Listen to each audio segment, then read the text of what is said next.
ಕಲ್ಲು ಸಕ್ಕರೆ ಒಂದು ರೀತಿಯ ತಂಪಾದ ಆಹಾರದ ಅಡಿಯಲ್ಲಿ ಬರುತ್ತದೆ ಎನ್ನುವುದು ನಿಮಗೆ ಗೊತ್ತಾ? ಕಲ್ಲು ಸಕ್ಕರೆಯು ಪೋಷಕಾಂಶಗಳಿಂದ ತುಂಬಿದ್ದು ಅದು ಹೊರಗಿನ ಶಾಖವನ್ನ ಕಡಿಮೆ ಮಾಡಲು ಸಹಾಯ ಮಾಡುತ್ತದೆ.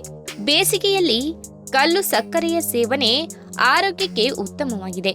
ಕಲ್ಲು ಸಕ್ಕರೆಯನ್ನು ಮೊಸರು, ಕಲ್ಲಂಗಡಿ, ಸೌತೆಕಾಯಿ, ಪುದೀನ ಮತ್ತು ಎಳೆನೀರಿನೊಂದಿಗೆ ಬೆರೆಸಿ ಸೇವಿಸಬಹುದು.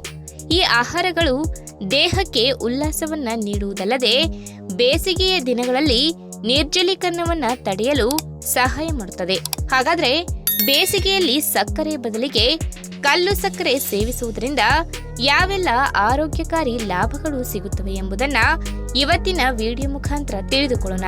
ಅದಕ್ಕಿಂತ ಮುಂಚೆ ನೀವಿನ್ನೂ ನನ್ನ ಚಾನೆಲ್ಗೆ ಸಬ್ಸ್ಕ್ರೈಬ್ ಆಗಿಲ್ಲ ಅಂದ್ರೆ ಪ್ಲೀಸ್ ಸಬ್ಸ್ಕ್ರೈಬ್ ಮಾಡ್ಕೊಳ್ಳಿ, ಹಾಗೆ ಪಕ್ಕದಲ್ಲೇ ಇರುವಂತಹ ಬೆಲ್ ಐಕಾನ್ ಕ್ಲಿಕ್ ಮಾಡಿ.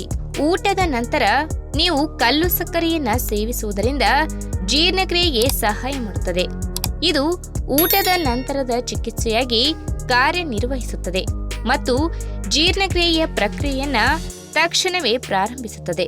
ಆದ್ದರಿಂದ ಊಟದ ನಂತರ ನೀವು ಕಲ್ಲು ಸಕ್ಕರೆಯ ಕೆಲವು ತುಂಡುಗಳನ್ನ ಸೇವಿಸಬೇಕು. ಇನ್ನು ಕಲ್ಲು ಸಕ್ಕರೆ ಸಾಮಾನ್ಯ ಶೀತ ಮತ್ತು ಕೆಮ್ಮು ಸೇರಿದಂತೆ ಹಲವಾರು ಕಾಲೋಚಿತ ಕಾಯಿಲೆಗಳಿಗೆ ಚಿಕಿತ್ಸೆ ನೀಡಲು ಸಹಾಯ ಮಾಡುವ ಸಾಮರ್ಥ್ಯಗಳನ್ನ ಹೊಂದಿದೆ.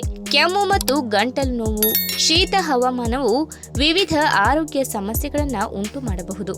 ಇದರಲ್ಲಿ ಕೆಮ್ಮು ಮತ್ತು ಗಂಟಲು ನೋವು ಸೇರಿವೆ. ಕಲ್ಲು ಸಕ್ಕರೆ ಕೆಲವು ಔಷಧೀಯ ಗುಣಗಳನ್ನ ಹೊಂದಿದ್ದು ಈ ಪರಿಸ್ಥಿತಿಗಳನ್ನ ತಕ್ಷಣವೇ ನಿವಾರಿಸಲು ಸಹಾಯ ಮಾಡುವ ಅಗತ್ಯ ಪೋಷಕಾಂಶಗಳನ್ನ ಹೊಂದಿದೆ.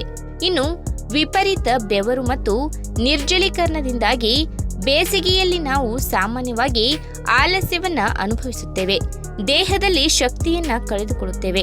ಆದ್ದರಿಂದ ಬೇಸಿಗೆಯಲ್ಲಿ ಕಲ್ಲು ಸಕ್ಕರೆ ಸೇವಿಸುವುದರಿಂದ ದಿನವಿಡೀ ನೀವು ಎನರ್ಜಿಯಿಂದ ಇರುತ್ತೀರಿ. ಇದು ತಕ್ಷಣವೇ ನಿಮ್ಮ ದೇಹಕ್ಕೆ ಶಕ್ತಿಯನ್ನ ತುಂಬಲು ಸಹಾಯ ಮಾಡುತ್ತದೆ. ಇನ್ನು ಕಲ್ಲು ಸಕ್ಕರೆಯು ರಕ್ತಹೀನತೆ ಹೊಂದಿರುವ ಜನರಿಗೆ ಸಾಂಪ್ರದಾಯಿಕ ಪರಿಹಾರವಾಗಿದೆ.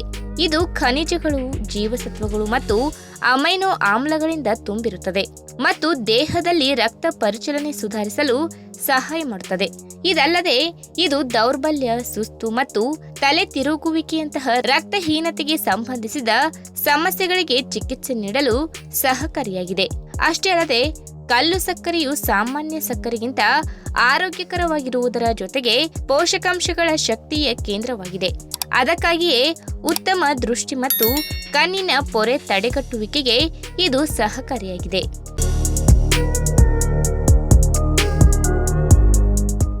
ಹಸಿ ಖರ್ಜೂರ ಎಂದರೆ ಬಾಯಲ್ಲಿ ನೀರು ಬರುತ್ತದೆ. ಅದೇ ರೀತಿ ಒಣಗಿದ ಖರ್ಜೂರಗಳು ಕೂಡ ಹಲವಾರು ಆರೋಗ್ಯ ಲಾಭಗಳ ಜೊತೆಗೆ ಬಾಯಿಗೆ ರುಚಿ ಕೂಡ ಕೊಡುತ್ತವೆ. ಇವುಗಳಲ್ಲಿ ಸಾಕಷ್ಟು ಉತ್ತಮ ಬಗೆಯ ಪೌಷ್ಟಿಕ ಸತ್ವಗಳು ಸಿಗುವ ಕಾರಣ ನಮ್ಮ ದೇಹದ ಹಲವಾರು ಕಾರ್ಯಚಟುವಟಿಕೆಗಳನ್ನು ಸುಲಭವಾಗಿ ನಿಯಂತ್ರಣ ಮಾಡಿಕೊಳ್ಳಲು ಸಾಧ್ಯವಾಗುತ್ತದೆ. ಖರ್ಜೂರಗಳಿಂದ ತಯಾರು ಮಾಡಿದ ಪಾಯಸದ ರುಚಿಯನ್ನ ಮರೆಯುವ ಹಾಗಿಲ್ಲ. ಅತ್ಯುತ್ತಮವಾದ ಆಹಾರ ಪದ್ಧತಿ ಹೊಂದಿರಬೇಕು ಎಂದು ಆಸೆ ಪಟ್ಟರೆ ಅದರಲ್ಲಿ ಖರ್ಜೂರಗಳು ಇರಲೇಬೇಕು. ಇನ್ನು ಖರ್ಜೂರವನ್ನ ಸೇವನೆ ಮಾಡುವುದರಿಂದ ಏನೆಲ್ಲ ಲಾಭಗಳು ಸಿಗುತ್ತವೆ ಎಂಬುದನ್ನು ಈ ವಿಡಿಯೋ ಮುಖಾಂತರ ತಿಳಿದುಕೊಳ್ಳೋಣ.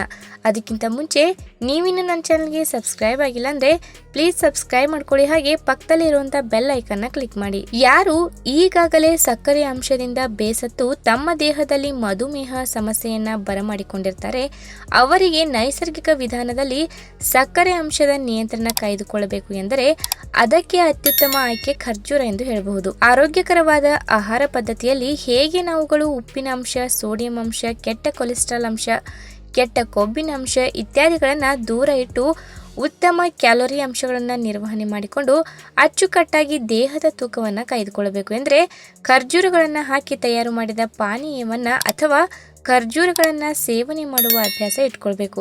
ಇನ್ನು ಕಬ್ಬಿಣದ ಅಂಶ ಹೆಚ್ಚಾಗಿರುವ ಖರ್ಜೂರಗಳ ಸೇವನೆ ದೇಹದಲ್ಲಿ ರಕ್ತಹೀನತೆ ಸಮಸ್ಯೆಯನ್ನ ಸುಲಭವಾಗಿ ಪರಿಹಾರ ಮಾಡಬಲ್ಲದು. ಮುಖ್ಯವಾಗಿ ಕೆಂಪು ರಕ್ತ ಕಣಗಳ ಸಂತತಿಯನ್ನ ಹೆಚ್ಚು ಮಾಡಿ ದೇಹದ ಎಲ್ಲ ಭಾಗಗಳಿಗೆ ಆಮ್ಲಜನಕವನ್ನ ಸಮರ್ಪಕವಾಗಿ ಪೂರೈಕೆ ಮಾಡುವ ಕೆಲಸವನ್ನ ಖರ್ಜೂರ ಮಾಡುತ್ತದೆ. ಯಾರಿಗೆ ದೇಹದಲ್ಲಿ ಕಬ್ಬಿಣದ ಅಂಶದ ಕೊರತೆ ಉಂಟಾಗಿರುತ್ತದೆ ಅವರಿಗೆ ಸಾಧಾರಣವಾಗಿ ಆಗಾಗ ಆಯಾಸ, ಸುಸ್ತು, ದೈಹಿಕ ನಿತ್ರಾಣ ಎದುರಾಗುತ್ತಾ ಇರುತ್ತದೆ.